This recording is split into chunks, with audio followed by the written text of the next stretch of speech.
우리 수요 예배에 참석하신 여러분을 환영하고 사랑하고 축복합니다. 예, 윤 지사님이 오시니까 우리 이권사님도 좀 편하게 오신 것 같고, 예, 참 이렇게 참석을 해주셔서 너무나 감사를 드립니다. 예, 오늘 저는 구하는 자에게 주시는 복이라는 제목으로 하나님 말씀을 선포하겠습니다. 한번 따라할까요? 구하는 자에게 주시는 복. 구하는 자에게 주시는 복. 그러니까 오늘 우리가 설교의 핵심이 뭐냐 하면 이 세상에서 가장 좋은 것이 뭐냐는 거예요. 예, 세상에서 가장 좋은 것이 뭐냐. 그래서 우리가 좋은 것을 구해야 된다는 거죠. 그래서 우리가 구할 때 복을 주신다. 그 구하는 때 주시는 복이 뭐냐는 거예요. 그 복이 가장 좋은 것이다. 예, 몇 절에 나오냐? 11절에 나와요. 구하는 자에게 좋은 것을 주시지 않겠느냐. 그 좋은 것을 주시는 게 복인데 그 좋은 것이 과연 무엇이냐? 이것이 오늘 설교의 핵심입니다. 여러분, 우리가 신앙생활이라는 것은요, 우리들의 의도와 뜻을 고집하고 추구하는 삶이 아닙니다.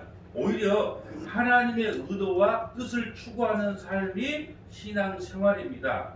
만약에 이 시대도 하나님의 뜻보다 자기 마음대로 성경을 해석한다면 사사기 시대처럼 자기 소견에 오른 대로의 삶이 될 거예요. 여러분, 우리가 사사기를 다 묵상했지만 사사기에서 강조되는 부분이 뭐냐 하면 사사기 17장 6절에 보면 그때 이스라엘이 왕이 없으므로 사람마다 자기 소견에 오른 대로 행했다는 거예요. 이것을 지금 이 시대로 풀어보면요, 잘못된 성경 해석을요, 잘못된 성경 해석을 통하여 자기 마음대로 성경을 해석한다면 그것이 마치 사사기 시대처럼 자기 소견에 오른 대로 행한 것과 같다는 거죠. 또 우리가 진짜 성경을 해석할 때, 성경을 읽을 때 조심해야 될 게 뭐냐면 성경 도구주의라는 게 있어요. 성경 도구주의는 뭐냐면 내게 맞는 말만 쏙쏙 빼갖고 와서 사용하는 거예요. 예. 그래서 가장 위험한 성경 해석 방법이죠. 예, 한 구절 한 구절을, 여러분 어떤 목사님들 보면 성경을 막 한 천 구절은 내온 것 같아. 그런데 전혀 문맥과 배경에 상관없이 그냥 이거 내게 능력주의자다 모든 것을 할 수 있느니라 내 입을 크게 벌려라 내가 채우리라 막 이렇게 막 성경 구절만 갖다가 외치는 분들을 봐요. 그런데 전혀 그것은 하나님께서 의도하는 거하고 상관이 없다는 거죠. 그래서 지금 우리가 성경을 바르게 해석하지 않고 또 이게 성경 도구주의로 우리의 필요한 말만 쏙쏙 골라낸다면 바로 사사시대처럼 자기 소견에 오른 대로 행한 것과 같다는 거죠. 그래서 사사기 21장 25절의 마지막 구절에 이렇게 말합니다. 그때 이스라엘의 왕이 없으므로 사람이 각기 자기 소견에 오른 대로 행하였다. 이 말씀이 오늘날이 어떻게 적용이 되냐면 성경 말씀도 자기가 그냥 그 입맛에 맞게끔 각색을 하는 거예요. 이게 바로 성경 도구주의거든요. 이게 바로 사사기 시대에 자기 소견에 오른 대로 그냥 행했다. 자기가 하고 싶은 대로 행했다는 거죠. 예, 이 말씀과 지금 그 성경을 자의적으로 해석하는 것과 일맥상통된다는 거예요.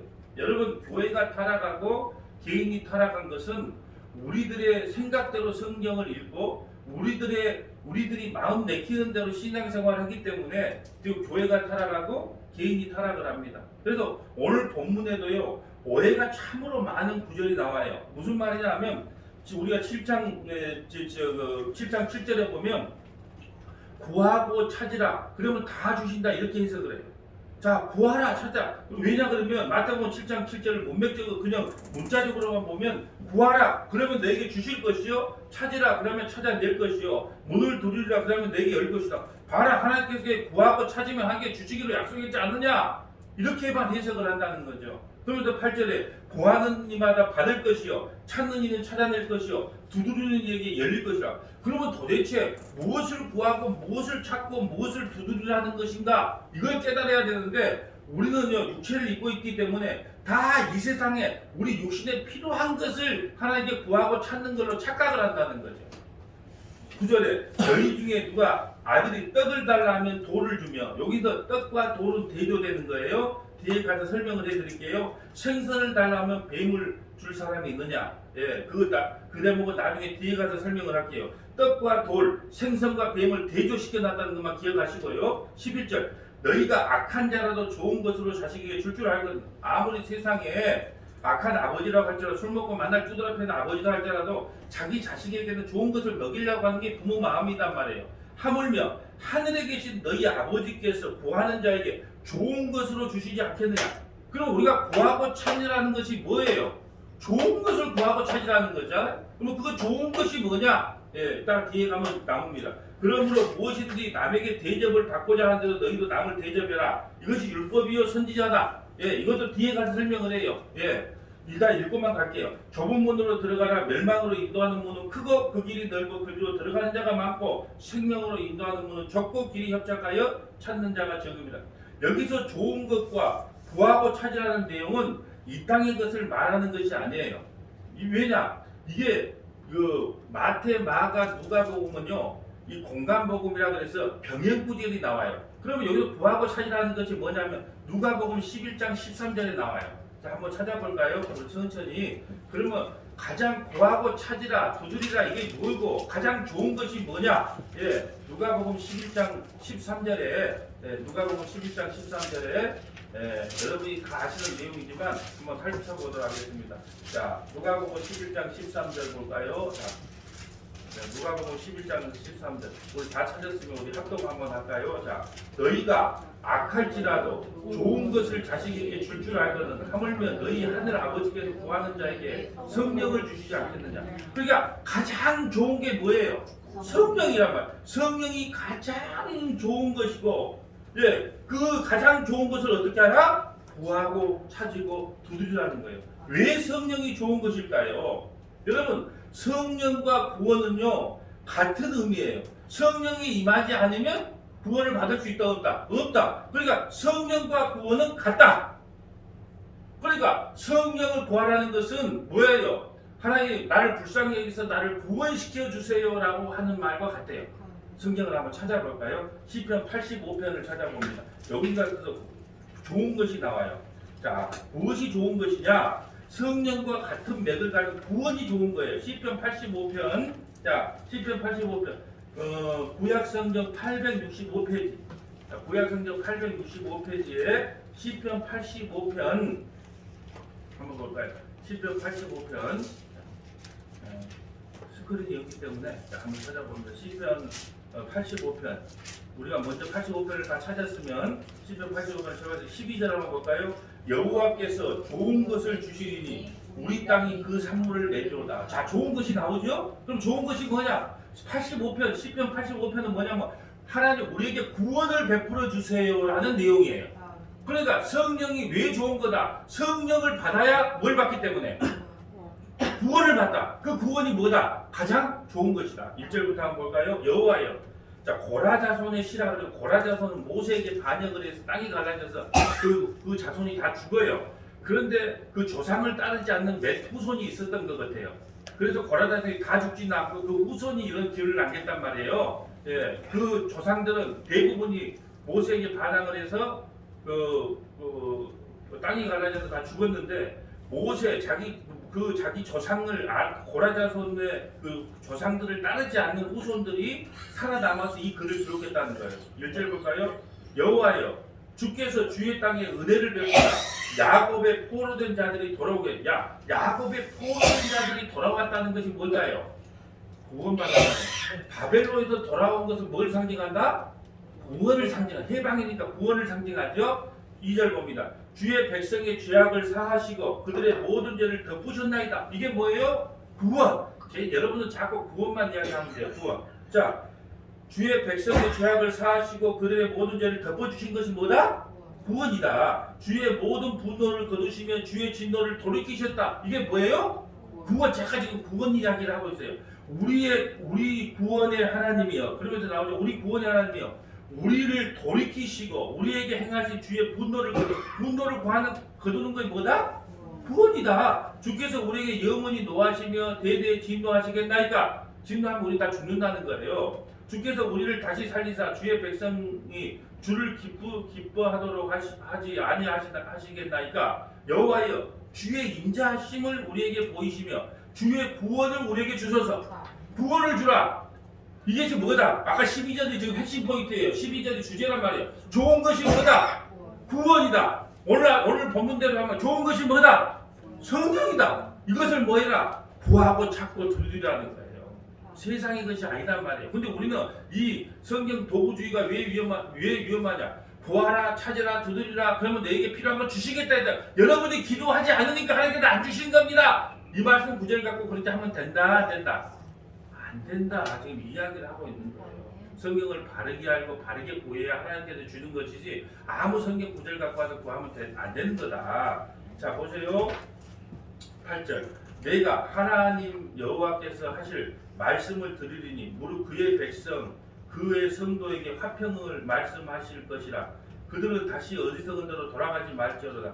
진실로 그의 구원이 그를 경외하는 자에게 가까우니 영광이 우리 땅에 머물리이다. 이대와 진리가 같이 만나고 의와 화평이 서로 입맞추며 어디에서 이루어졌을까요? 십자로 시작하는데 십자가 이대와 진리가 같이 왜 그럴까요? 여러분 십자가라고 하는 것은 구원과 심판이 동시에 일어난단 말이에요. 여보세요. 진리가 여러분 만약에 진리와 이대가 진리대로 한다면 법대로 한다면 우리는 어떻게 해요? 죽어야 돼요. 근데 하나님께서 뭘 베푸셨다? 은혜를 베푸셨다. 11절 진리는 땅에서 솟아나고 은은 하늘에서 보고. 자, 진리는 땅에서 솟아난대. 자, 진리가 땅에서 솟아난다. 저 뭘 이야기할까요? 진리가 뭘까요? 길이요 진리의 생명 예수님이 어디서 솟아나요? 어디서 솟아나요? 땅에서 솟아나잖아요. 뭘 상징할까요? 앞에 부자가 시작되는데 부활. 왜 성경이 전도되는 보이는데 여러분들이 안 보이죠? 땅에서 진리가 땅에서 쏟아. 그러면 여러분 진리가 땅에서 쏟아난 말이 뭔 말일까 궁금하지 않으세요? 지금은 현재는 시편 85편을 보고 있습니다. 그 진리가 땅에서 쏟아났다. 그럼 진리는 누구다? 예수님. 땅에서 쏟아났다. 뭘 상징한다? 부활을 땅에서 쏟아. 죽음의 권세를 이기고 사망 권세를 이기고 살아났기 때문에 우리에게 부활이 있잖아요. 그러니까 진리가 쏟아났다. 진리는 땅에서 쏟아나고 은은 하늘에서 구워버렸다. 그러면서 12절 여호와께서 좋은 것을 주시니 오늘 지금 마태복음 7장 7절 이끌고 온 거예요. 좋은 것이 뭐다? 구원이다. 마태복음 7장은요. 좋은 것이 뭐다? 성령이다. 그래서 성령과 구원은 같은 개념이다. 왜? 성령을 받아야 구원을 받고 구원을 받으려면 뭘가 임해야 된다? 성령이 임해야 되니까. 지금 구약에서는 좋은 것을 구원이라고 표현해 놓은 거예요. 그래서 여호와께서 좋은 것을 주시니 우리 땅이 그 산물을 내리로다. 여러분 보세요. 구약은 그림자예요. 그러니까 보세요. 구약에서 구원을 상징하기 위해서는 복을 상징하기 위해서는 내도 말씀드렸잖아요. 구약에서 복의 개념은 아들이 없는 사람에게 아들을 주는 게 복이에요. 그리고 가난한 사람을 부자로 만들어준 게 복이에요. 구약의 복은요. 눈에 보이는 그림자로 줬단 말이에요. 그러니까 아브라함도 부자, 이삭도 부자, 야곱도 부자, 다 부자예요. 왜 그랬다고요? 구약에서는 눈으로 보이는 복을 통해서 예수를 설명했단 말입니다. 예수님은. 근데 이걸 지금 신학시대에 갖고 와서 자 이삭이 그의 농사를 지었지만 100배를 지었기 때문에 우리가 하나님을 잘 섬기고 100배 농사 지은 것처럼 우리 사업이 100배로 잘 됩니다 하면 맞다 틀리다. 전혀 틀린 이야기를 하고 하면 안 된다는 거예요. 구약에서는 그 복의 개념이 아들을 줬다거나 또 뭐냐 하면 장수 오래 산다거나. 그래서 구약의 사람들 다 오래 살아요. 믿음의 사람들은 거의가 오래 살아요. 그 구약의 복은 뭐냐? 오래 산다거나 부자로가 된다거나 아니면 아들이 없는 사람이 아들을 준다거나 이걸 복이라 그런단 말이에요. 근데 그걸 신약시대에 갖고 오면 된다 안 된다? 안 된다. 신약시대 지금 우리의 복은 뭐냐? 무조건 예수님만 복이에요. 근데 지금 구약시대에 그걸 설명하면 예수님이 뭐가 복인데를 구약 사람들은 알까 모를까요?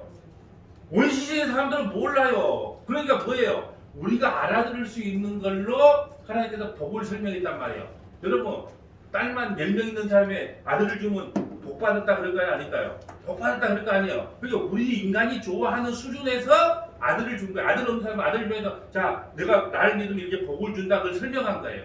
또 날 믿으면 뭐예요? 100배의 농사를 잘 되게 한다. 부자를 만들어준다. 그건 맞아요. 구약시대는. 또 신약시대 또 구약시대는 오래 살게 해줘요. 이걸 눈으로 보이는 복을 설명하기 위해서 그랬단 말이에요. 근데 이것을 지금 신약시대에 살고 있는 예수 십자가에 죽고 부활하신 지금 교회 시대 때 이 말씀을 갖고 구약 성경을 펴가지고 자 아브라함이 이렇게 복을 받았습니다. 이삭이 이렇게 복을 받았습니다. 요셉이가 이렇게 복을 받았습니다. 이렇게 설명하면 된다 안 된다? 전혀 안 좋아요. 그건 다 예수님이 어떤 복을 갖고 우리에게 영생이라는 복을 주기 위해서 그림자로 설명한 것 때문에 그건 끝났어요. 지금 오직 예수님만이 복이고 예수님만이 좋은 것이고 예수님만이 우리의 구원이 됩니다. 이것이 성경이 우리에게 주는 메시지다. 그런데 우리 땅에 그 산물을 내라는 거예요. 여러분 그 산물, 그 풍성한 곡식을 열매를 맺게 해주겠다는 거예요. 왜? 그림자로. 장차 그분이 누구다? 이 풍성하게 해주실 분이 예수님이다. 그걸 그림자로 설명해 줬다는 거예요. 13절 의가 주의 앞에 앞서가며 주의 길을 닦으리라. 자, 오늘 본문으로 다시 와봅니다. 오늘 본문에 뭘 설명하려고 했냐? 자, 마태복음 7장 7절에 보면은 성경에서 가장 좋은 것을 구하고 찾으라는 그 좋은 것이 뭐냐? 누가복음 11장 13절에 말한 것처럼 너희가 악한지라도 좋은 것을 자식에게 줄 줄 알면은 너희 하늘 아버지께서 구하는 자에게 성령을 주시지 않겠느냐? 성령을 주시죠. 여러분 왜 이게 만약에 구하라 찾으라는 것이 세상 것이라고 한다면 성경을 뭐 따라 읽어라? 문맥과 배경 따라 얘기해야 돼요. 마태복음 7장 전이 몇 장이에요? 6장. 마태복음 잘한단 말이에요. 마태복음 7장을 보면 앞에가 6장이란 말이에요. 그러면 보세요. 6장 25절 볼까요? 마태복음 6장 25절 다 찾아봐야 됩니다. 절대 식근을 안 들어준답니다. 자, 마태복음 6장 25절 봅니다. 자, 문맥을 따라 보면 우리가 세상 것을 구하고 찾으라는 것이 얼마나 험악된 말인가를 알 수가 있어요. 마태복음 6장 25절을 봅니다. 그러므로 너희가에게 이르노니 목숨을 위하여 무엇을 먹을까 무엇을 마실까 몸을 위하여 무엇을 입을까 염려하지 말라. 목숨이 음식보다 중하지 아니하며 몸이 무엇보다 중하지 아니하냐. 공중의 새를 보라. 심지도 않고 거두지도 않고 창고에 모아들이지도 아니하되 너희 하늘 아버지께서 기르시나니 너희는 이것보다 귀하지 아니하냐. 너희 중에 누가 염려함으로 그 길을 한 자라 더할 수 있겠느냐. 또 너희가 어찌 의복을 위하여 염려하느냐. 염려하지 말라고 해놓고 한 땅의 것을 구하라 찾으라. 그러면 말이 맞아요 틀려요? 전혀 말이 안 맞잖아요. 문맥을 따라 읽어보면 아니 염려하지 말라 그래놓고 세상 것을 구하고 찾으라고 그걸 말을 한다면 전혀 문맥상 맞지 않는 말이라는 거죠. 성경은 항상 문맥과 배경을 따라 너희는 의복을 위하여 염려하지 말라. 들의 백합화가 어떻게 자라는지 생각해보라. 수고도 하지 하고 결산도 안 해야 돼. 그러나 내가 너에게 말하는 솔로몬의 모든 영광을 입은 것이 이 꽃 하나 가지만. 자, 이번 주 반대편 성경을 한번 대입해 볼까요? 그런데 여러분은 무엇을 먹을까 무엇을 먹을까 염려하지 않는 존재다. 염려할 수밖에 없는 존재다. 이것을 왜 기록했다고? 염려하지 말라고 기록했을까요? 너희들은 염려하지 말라고 내가 그렇게 기록해도 오늘도 너희들은 그렇게 염려하고 살 수밖에 없는 존재야. 그걸 기록한 걸까요? 성경을 읽어보면 알아요. 분명히 성경은 여러분 염려하라고 살아보라고 한 번도 말한 적이 없어요. 근데 우리는 혹시 병들면 어쩔까? 사업 망하면 어쩔까? 자식들 아프면 어쩔까? 오늘도 그렇게 염려하고 살았잖아요. 그렇게 성경을 보니까 도저히 하나님 말씀을 나는 이게 우리에게 주어졌다고 지킬 수 없구나. 이걸 깨달아야 되는 거예요. 그 1차적으로 지키지 말란 말이 아니고 1차적으로 성경을 보면서 우리는 도저히 이걸 아무리 하나님께서 우리에게 이 말씀을 줘도 죄인데 우리는 이 말씀을 온전히 순종할 수 없는 존재구나를 깨닫고 나는 안 되기 때문에 오직 그 예수 붙잡으라고 이 성경을 주신 목적이란 말이죠. 자, 보세요. 30절. 오늘 있다가 내일 나궁리에 던져지는 들불도 하나님께서 이렇게 입히시거든. 하물며 너희가 보자. 믿음이 작은 자들아. 그러므로 영자의 일을 무엇을 먹을까 무엇을 마실까 입을까 하지 말라. 이건 다 이방인들. 예수 안 믿는 사람들이 구하는 거예요. 너희 하늘 아버지께서 이 모든 것이 너에게 있어야 할 줄 아니라. 그러니 너희는 먼저 그의 나라와 그의 의를 구하라. 그리하면 이 모든 것이 너에게 더하리라. 그러므로 내일을 위하여 염려하지 말라. 내일은 내일이 염려할 것이요 한날의 괴로움은 그날이 족하리라. 그러니 성경에서 내일을 염려하지 말라 그랬어요. 무엇을 먹을까 무엇을 먹을까 염려하지 말라 그랬어요. 근데 우리는 이 말씀을 알아요. 아멘으로 받아요. 맞아, 염려 안 해야지. 근데 교회 문만 열고 나가면 또 바로 염려가 생겨. 그러니까 이 말씀을 여러분 우리가 이 말씀은요 우리가 하나님께서 이 말씀을 주셨지만 우리가 염려 않고 그냥 이 말씀대로 순종으로 살면 얼마나 좋을까요? 근데 그게 된다 안 된다? 안 되는 거예요. 안 되는 거. 여러분 이렇게 염려하지 말라고 하고 구하고 찾으라 그러면 세상의 것을 주겠다고 한다면 오늘 본문대로 만약에 염려하지 말라 해놓고 이 본문을 여러분 구하고 찾으면 하나님께서 모든 걸 채워줍니다 이렇게 말한다면 앞뒤 문맥이 전혀 맞지가 않아요. 우리가 구할 때 복을 주시고 가장 좋은 것을 주시는데 그 좋은 것이 바로 뭐냐? 성경을 주시겠다는 거예요. 그리고 그 좋은 것이 뭐냐? 우리에게 성령이 임하면 구원을 베풀어 주시겠다는 거죠. 자, 왜 성령이 좋은 거냐 하면 성령이 아니면 누구든지 예수님을 주라고 시인할 수가 없어요.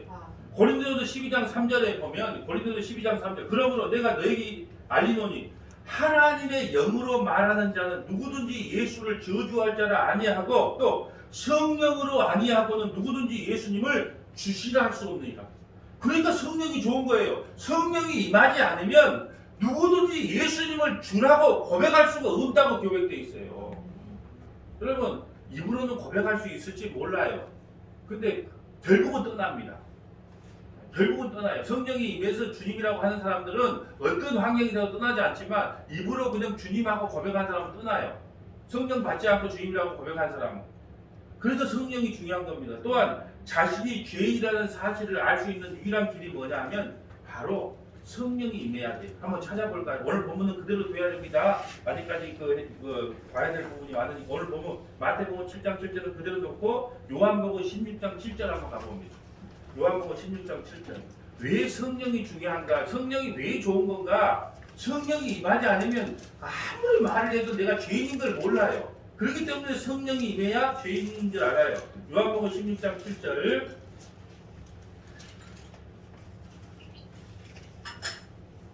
요한복음 16장 7절을 봅니다. 그러나 내가 너에게 실상을 말하노니 내가 떠나는 것이 너에게 유익이라. 예수님이 떠나야만이 50일 뒤에 누가 봐요? 성령, 보혜사 성령이 오신단 말이에요. 내가 떠나가지 아니하면 보혜사가 너희에게 오자.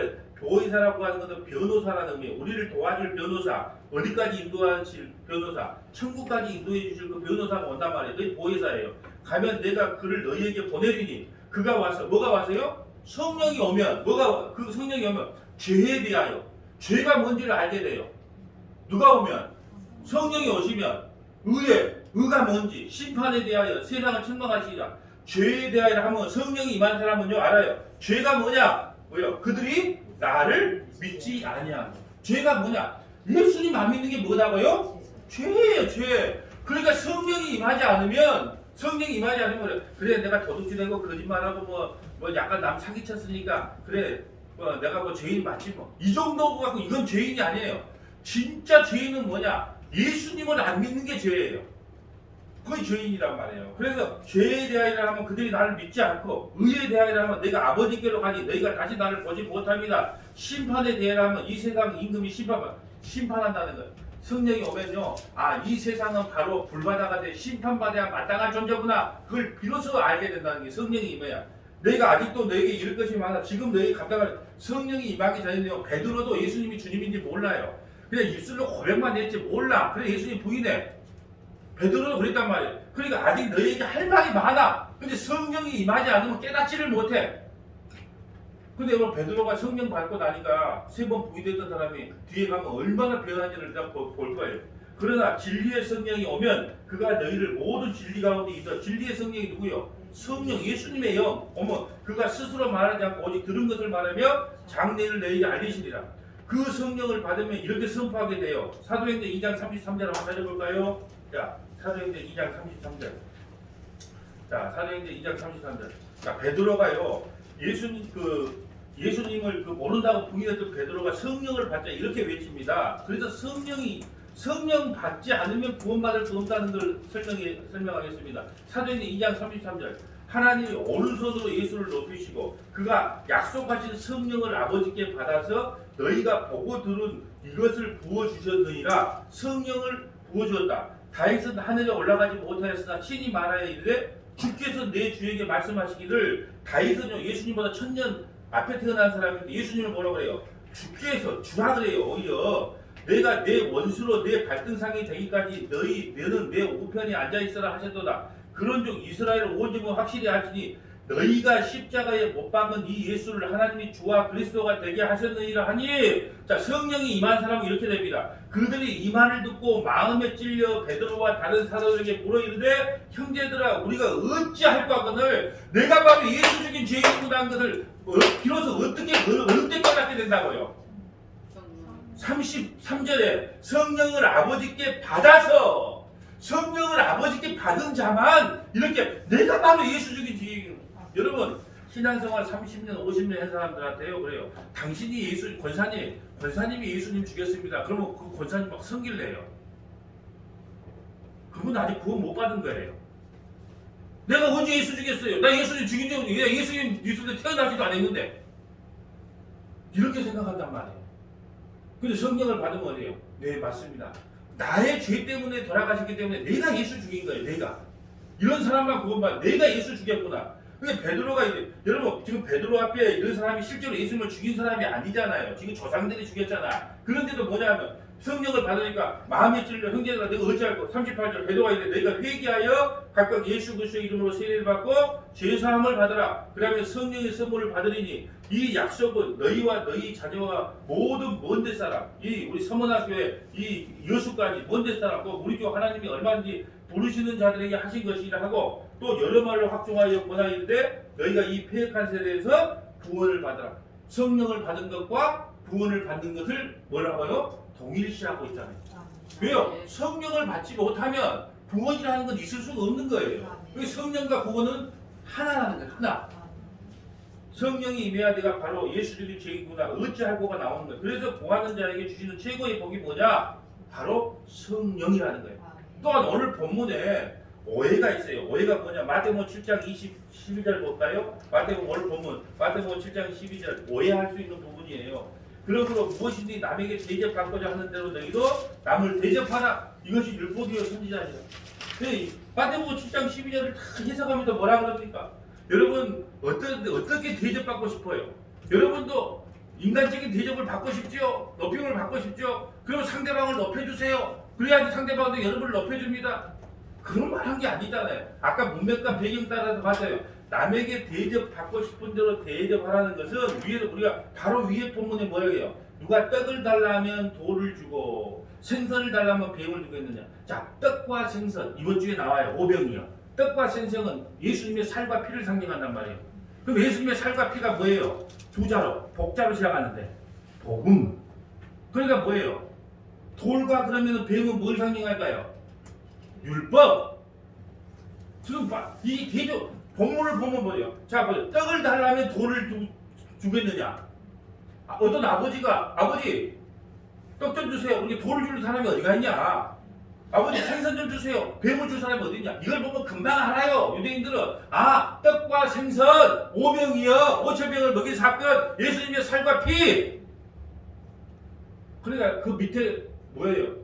바로 무엇을 너희가 대접받고자 하는 대로 대접하라는 뜻은 뭐냐면 너희가 돌 먹고 싶냐 뱀 먹고 싶냐 아니면 떡 먹고 싶냐 생선 먹고 싶냐 이 말이에요. 어떻게 대접받고 싶어요? 율법으로 대접받고 싶어요? 복음으로 대접받고 싶어요? 율법으로 대접받고 싶으면 여기서 우리 살아날 자가 아무도 없다니까요. 그래서 너희가 어떻게 대접을 받았니 주님한테? 복음으로 은혜로 대접받지 않았냐? 그러니까 너희도 가서 세상에 가서 율법으로 갖고 그 사람들 정죄하지 말고 복음으로 은혜로 그들을 대접하라. 이게 바로 그 말씀이란 말이에요. 오늘 제가 밴드에 그 술에 대해서 올려놨어요. 여러분이 누가 술을 먹었네 안 먹었네 그거 갖고 비판하지 말고 술이 진짜 정의가 뭔가 밴드에 가면 다 그냥 저기 정의를 내가 너무 잘 내려놨으니까 그걸 한번 읽어보세요. 누가 묵었네 안 묵었네 뭐 어쨌네 그거 갖고 정지하고 비판하지 말라는 거예요. 왠지 그걸 갖고 교회에서 너무 비판을 해버리기 때문에 몰래 숨어서 청년들이 먹어요. 그래 안 먹은 척하고. 그런데 확실한 정의를 내려줘야 된단 말이에요. 지금 기독교가 들어온 지가 120년이 120년이 됐는데 그걸 갖고 아직도 그렇게 막 똑같이 그렇게 120년도에 만날 막걸리 먹고 그냥 일 안 나가고 그 마누라 두드라 패는 그런 시대. 요즘 마누라 못 두드라 패요. 바로 끝납니다. 마누라 두드라 패면 옛날 120년 전에 시대하고 틀려요. 두드라 패라 그래도 못 때려. 그런 시대에 갔다가 지금 그 적응시켜 놓으니까 전부 이게 죄인들을 만들어 놓는 거예요. 안 그런 척하고. 정확한 정의를 내려줄 필요가 있겠다. 그래서 밴드에 올려놨으니까 가서 한번 읽어보세요. 그 술에 대한 정의를. 자, 여러분 오병이어는 이번 주에 설교하겠지만 마태복음 14장 17절에 보면 제자들에게 여기 우리에게 있는 것 떡 5개와 물고기 2마리가 있다 그래요.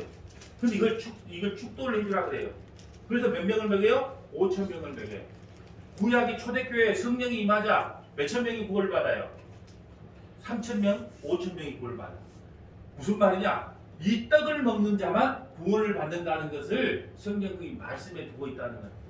하나부터 열까지 다 연결되어 있어요. 하나라도 빠진 구석이 없단 말이에요. 성경이. 그냥 5천 명, 3천 명, 5천 명이 회심받아. 그냥 그 떡을 먹은 사람만 구원받아. 무슨 떡? 오병이요. 그 생명의 떡을 먹은 사람만. 그런 사람만 3천 명, 5천 명이 회개하고 돌아오더라. 이게 초대교회란 말이에요.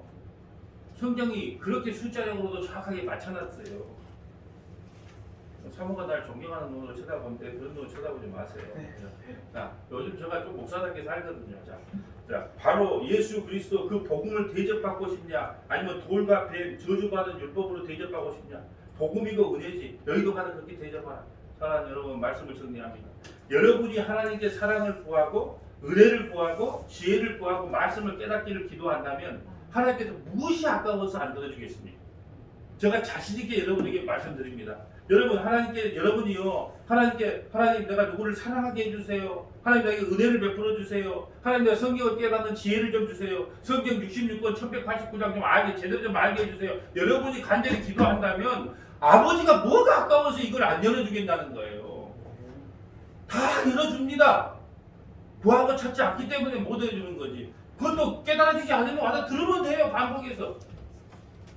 여러분, 이방에 우리가 구하는 것은 성령님을 통해서 내 안에 선한 것이 하나도 없고 오직 예수 그리스도의 의로 구원받는 사실을 깨닫고 하나님 이 밤에 은혜를 좀 베풀어 주세요. 믿음을 좀 주세요. 지혜의 은사를 좀 주세요. 지식의 은사를 좀 주세요. 저는요, 우리 성도들 놓고 기도할 때요, 모두가 다 은사 받기를 축복합니다.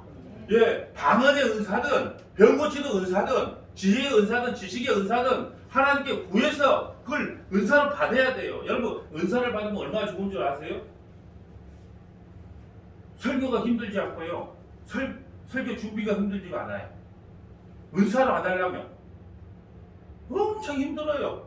아이고, 이걸 또 내일 모레 또 주일로 돌아가네. 또 이거 수요 예배네. 이거 얼마나 힘들어요. 은사를 받아갖고 하면은 그거 왜 내 입으로 하는 게 아니기 때문에. 대신에 내가 은사가 없는 걸 하려고 하면 얼마나 힘들까요? 내가 제일 힘든 게 뭔지 아세요? 이 수요, 요 찬양, 요 기도 입으로 하는 거예요.